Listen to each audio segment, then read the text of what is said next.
Welcome back to Unwinding Roads.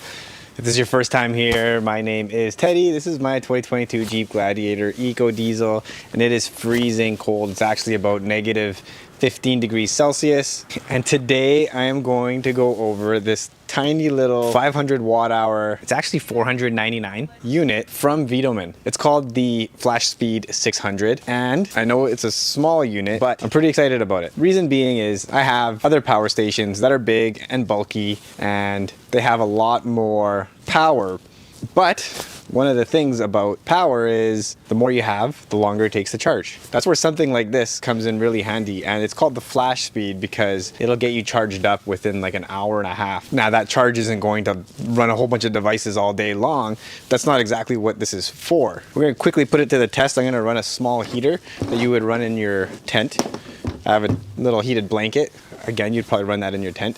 It would run the diesel heater. I'm not even gonna test that. I mean, you'd probably get about 6, 7, 8 hours on the diesel heater. I wouldn't recommend something like this to run a diesel heater. All right, change of plans. Let's test out this diesel heater.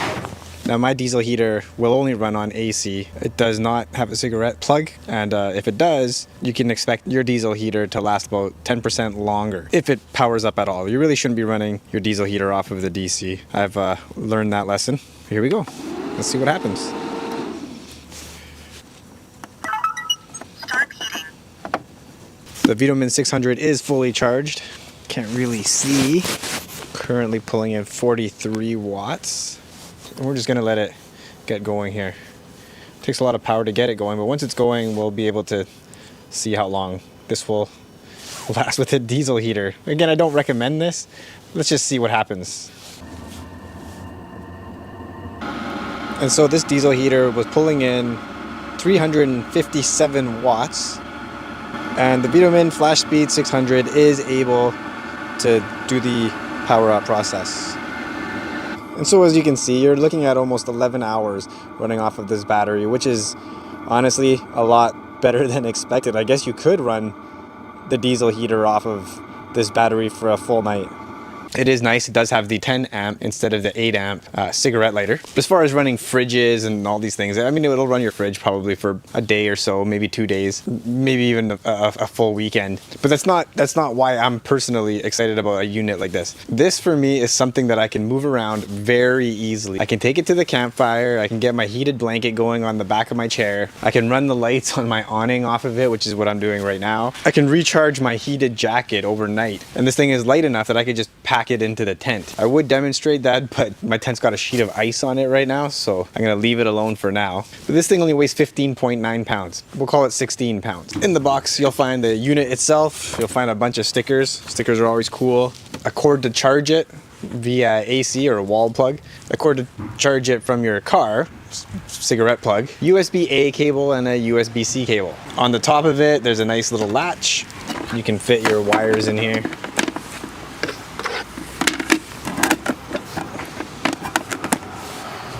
Not all of them, they don't all fit.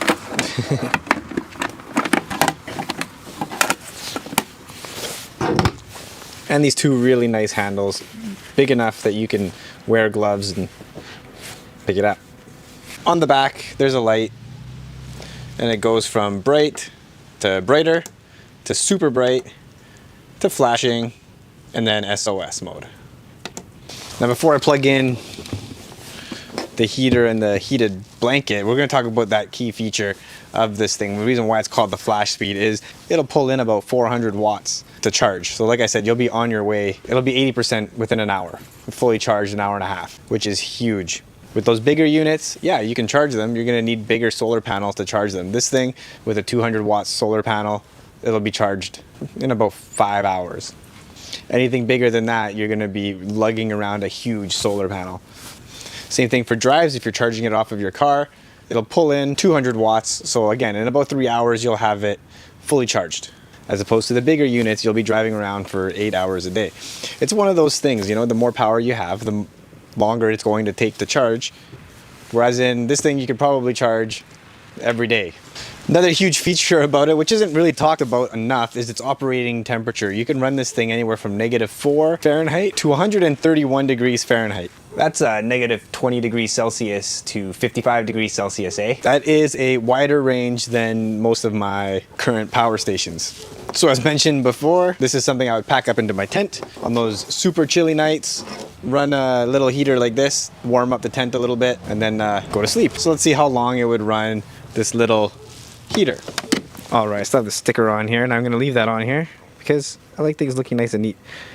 It's not very bright, the screen out here, so you probably won't be able to see it. Maybe there's a way to make it brighter. Okay, the heater going. Turn off USB, turn on AC. We're gonna fire it up. Okay. So it is going. So this is really hard to see, but it's pulling 136 watts. It'll run for 2.5 hours. Crank it up. Now on high heat, you're looking at about 1.5 hours. All right, the other thing is a heated blanket. A lot of us use heated blankets in there. If you don't already have a diesel heater, this is sort of the go-to way to stay warm. And let's check out how long the heated blanket will run for. And heated blanket running constantly, you're looking at about 3 hours. And as far as your outlets, taking a closer look, as mentioned before, this is a 10 amp cigarette plug, which is nice, 12 volt. You have two USB-C 100 watt outlets and two USB-A as well, also 100 watts per port. So you got 4 fast charging outlets. Then you got your AC, 2 outlets for your AC. And even though this is a 499 watt hour unit, it is capable of doing 600 watts with a peak of 1200 watts. It does have AC input of 400 watts like I had mentioned before, DC input 200, solar input 200 as well. Got a nice little cover, keep the dust out. And this little feature, another really nice feature from VTOMAN. Yeah, that feature is really nice. You can buy a cable, it's $29, and you can use this to jumpstart your car or truck if you ever forget your jumper cables. Another add-on you can get for it is the expansion pack, and a lot of companies are starting to do this where they sell you a unit and then you have optional expansion packs. The nice thing about VTOMAN is their prices are actually phenomenal. So you can get a 1500 watt hour expansion pack for this, bringing the total to 2000 watt hours, and you're still way under $1,000 for the whole thing.